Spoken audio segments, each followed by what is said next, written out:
Simbahang parokya ng Kipayo. Sa Calabanga, Camarines Sur, matatagpuan ang pinakamatandang simbahan sa Kabikolan. Ito ay itinatag noong 1578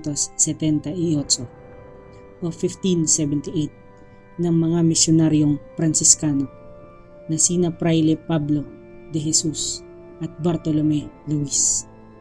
Pinakaulo ng unang misyon, ang bayan ay sumakop sa mga bisita ng Libmanan, Bangon na ngayon ay tinatawag na si Roma, Calabanga at Bumbon.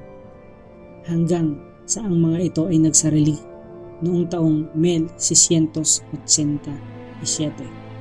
o 1687 at 1749 o 1749 ayon sa pagkakabanggit mula noong 1902 o 1902 hanggang ngayon. Sa kasalukuyan, ang Kipayo ay naging parokya baryo ng bayan ng Calabanga.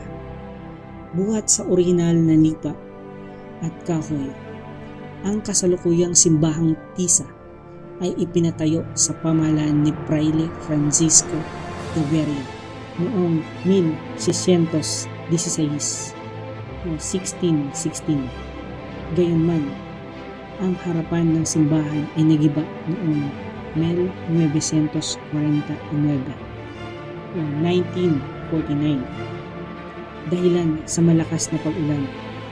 Patrona ng parokya ay ang Birheng Immaculada Concepcion. Noong 1659 naging pangalawang patron si San Roque.